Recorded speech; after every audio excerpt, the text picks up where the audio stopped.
Hi, I'm Kaylee, and these are the books that I read in March. I'm pretty happy with my reading progress in March. Got a lot of good books read, but before I jump into those, I want to let you know that Books from K's is a charity, and we donate books to missionary kids. If you want to donate to the kids, you can do so at gofundme.com. There's a link down in the description, a button at the end of this video, and a card right up here where you can donate to the kids. And don't forget to click on that subscribe button and on the little bell so you can be notified every time that I post a new video. So first I'm going to get into the 2 classics that I read in March, and then we'll get into all the other books. I read The Laughing Cavalier by Baroness Amuska Orczy. This is sort of a spin-off book from the Scarlet Pimpernel series, and I'm slowly trying to read my way through all of the Scarlet Pimpernel books, and I love every single one of them. So The Laughing Cavalier is supposedly like an ancestor of Sir Percy from the Scarlet Pimpernel books. His name, well, sort of his professional name, is Diogenes. He's a carefree swordsman who lives by his wits in 1600s Holland. He is hired to kidnap the lovely Gilda because she has overheard a plot to kill the Prince of Orange. And the assassins, one of whom is her own brother, they want her out of the way for a few days so she can't tell anyone about the plot. All goes according to plan until Diogenes begins to fall in love with the beautiful Gilda. I really loved the sword fighting and the political intrigue. There's betrayal and secret plans and adventure and mystery. The plot is almost non-stop action. And every situation seems impossible for the heroes to survive, but somehow they pull through. Every plot twist is a complete surprise. And I really loved the, sort of agile writing style. It just kept me interested in every page. Diogenes pretends to be a devil-may-care rogue, but of course he has a noble heart and a truly chivalrous code of honor, despite the fact that he's a kidnapper.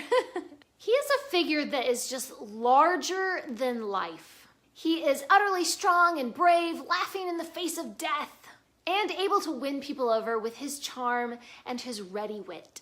Gilda is sweetness itself. She has led a sheltered life, but she's very resilient. And she's quite resourceful in her attempts to circumvent her kidnappers. She does do some fainting and crying, but she also has some scenes, some very strong scenes of courage and very clever dialogue. I adore all of the Scarlet Pimpernel books, and I really enjoyed this spin-off about Sir Percy Blakeney's, ancestor. I gave this one 4 stars. The second classic that I read was Love and Friendship and Other Early Works by Jane Austen. This is a hilarious collection of Jane Austen's early attempts at writing, and it really shows how witty and sharp she could be, even at a young age. It's such a pity, though, that all of the short stories here and little tidbits, all of them are unfinished. I was laughing and chuckling at every page because of the sketches of these ridiculous characters in awkward circumstances. One of the short stories, entitled Love and Friendship, follows Laura through her love-at-first-sight encounter with a total stranger, her ill-advised marriage, and how she is thrown upon the mercies of her friends. It is full of fainting women, comical misunderstandings, and rich old grandfathers who show up at the most opportune moments. It's full of the true Austen satire. Another short story in this collection is Leslie Castle. It's completely hilarious as 2 very tall sisters meet their very short new stepmother. All the ladies hate one another upon sight, and they complain about one another to their friends in these very spiteful and snarky letters. Another little short story in here is The 3 Sisters. This tells the tale of Mary and her sisters, Sophie and Georgiana, and they must decide which of them will marry the odious Mr. Watts for his money and his jewels. Mary especially hates Mr. Watts, who is very unpleasant, but she wants to lord it over her sisters by being the first one to get married. And she spends almost the entire story wavering back and forth between accepting and rejecting Mr. Watts, with, of course, very humorous results. In the writing style of each of these, you can really see this delightful little kernel of the writer that she would become later on. I really enjoyed reading this, and I gave it 4 stars. And now moving on to some of the fantasy that I read. I read Tejano, which is the 4th book in the Earthsea cycle by Ursula Le Guin. Tejano is living as a poor farmer's widow in the valleys of Gaunt, and she adopts a disfigured child who was very badly beaten and burned. And when Ged, the archmage Sparrowhawk, comes back into her life, Tejano must face the mystery behind the magic that has surrounded her all her life. As with most of Le Guin's books, I'm just not sure what to think. It is masterfully written, with truly beautiful prose and a deep story full of meaning. But it's just so strange and otherworldly, and just really odd. There are a lot of questions and very few answers. I'm hoping that later on in the series, some of these questions will actually be resolved. But the best thing about her writing is that it really makes you think about things. It really makes you ponder things in a different way that you never thought of before, from a different perspective.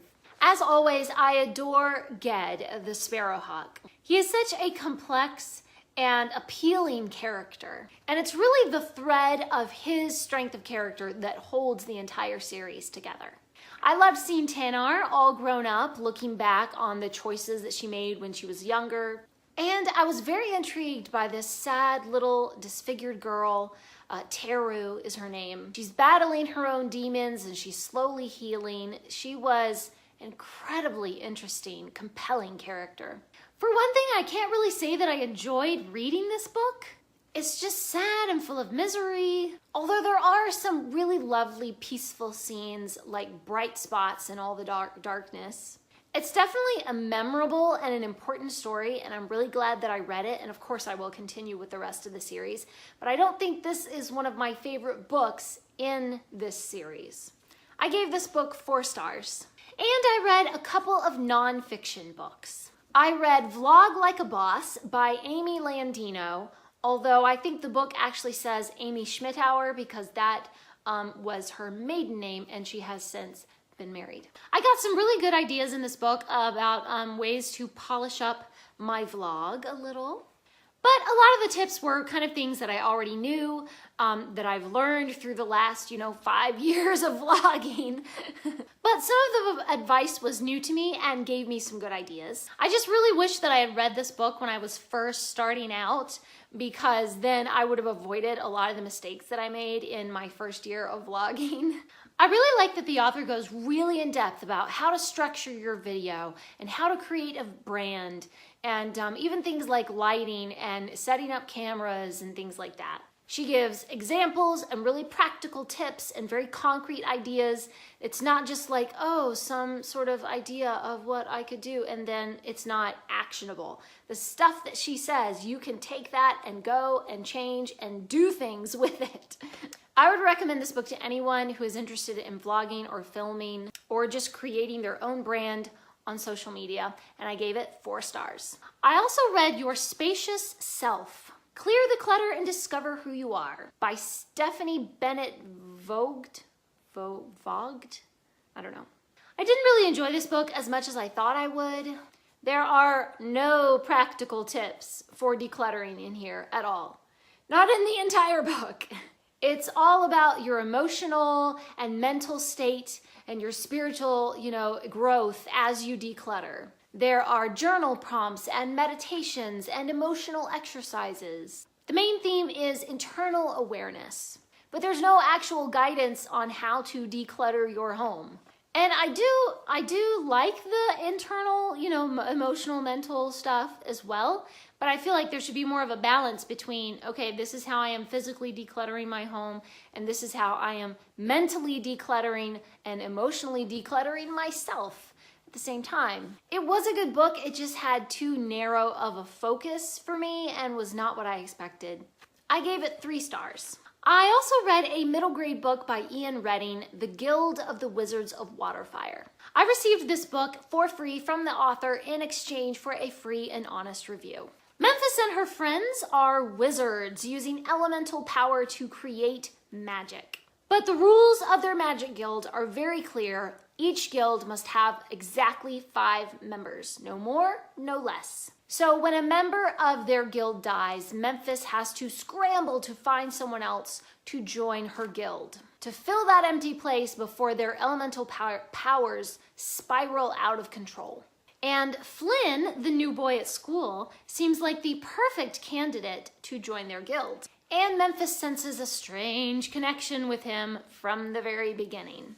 I really loved this plot. There's plenty of action, and the mystery kept me wondering right down to the last page. I was surprised at every turn and twist, and it kept me absorbed in the story. The magic system is fantastic, and I was so interested in how the elements of water and fire work together to create this unique magic. I was especially fascinated to see how they combine their elemental magic with technology, and how there are different approaches to magic from different wizards. I immediately fell in love with the main character, Memphis. She is smart and fun and quick to jump into adventure. Now, there is insta-love between Memphis and Flynn, but it's kind of attributed to some sort of mystical magic connection. There's really this unknown reason why they seem so perfect for one another. So I'm hoping that that will be satisfactorily explained in future books. I don't mind insta-love if it's because they're under a magic spell, or they knew each other in a past life, or there's some kind of, some kind of magical connection between them. I don't mind. That's fine. It's a plot device. Okay. But it was annoying in this first book not to have that explained, so gotta wait and see what happens in the next book. I gave this book 3 stars. I read 3 graphic novels in March, all of which were review copies that I read on NetGalley. So all 3 of these are review copies that I got in exchange for a free and honest review. I read Midas by Ryan North. Captain Joey and her space crew are approaching a hidden planet that was formerly known as Earth. They have heard rumors that a weapon transformed the entire planet into gold. And they are searching for that weapon to protect their people from the evil Federation. But when the weapon turns out to be the perfectly preserved body of King Midas, can Joey and her friends still find a way to stop the power-crazed Federation general from enslaving their home planets? This is really kind of an epic saga. It covers a lot of ground, from the total destruction of several planets to long-forgotten mysteries of the ancient past. And Captain Joey and her intrepid crew are just the rebels to boldly adventure through it all and still find time for some snarky one-liners and peppery dialogue. The plot is never dull and does a good job of giving a lot of world-building information in just small chunks throughout the story. I was surprised at every turn of the plot. I kept thinking, there is no way they are going to make it out of this situation. This is it for Captain Joey and her crew. But somehow that team would pull through, only to be confronted by another impossible scenario in the next page. I was immediately attracted to the gorgeous artwork. Each panel is full of action and drama. I really loved the colors and movement. And I gave this graphic novel 4 stars. I also read the Iliad by Gareth Hines. This is a graphic novel retelling of Homer's Iliad, but it was not quite what I expected. It is much too word heavy for a graphic novel, and I found myself really bogged down in the text. Most of the panels have so much text that there's barely room for the artwork. And then the artwork itself is nothing special. I didn't really care for the cartoony look. It just didn't grab my attention. And it looks kind of, amateurish, sort of hastily drawn. If you're a big fan of the Iliad, then you might like this. But I did not enjoy it. Usually I love classic literature. I have read the Iliad before, so I was happy to be revisiting this story. The Trojan War and all the drama. But this book does not deliver drama. It just feels kind of static, and stale. It's almost like the characters are made of stone. I was really disappointed in this one, and I only gave it 2 stars. I also read one of the manga classic series, Macbeth. Now, I have to say, despite its popularity, Macbeth has never been one of my favorite Shakespearean plays. It's too bloody and gory and gloomy for my taste. But if you like a dismal adventure with plenty of violence and mayhem, then Macbeth has plenty of that. You would love it. This manga adaptation really rings true to the moods and the poetry of the original play. I like that the exact dialogue of the play is used in this manga, and the artwork beautifully illustrates all of the drama.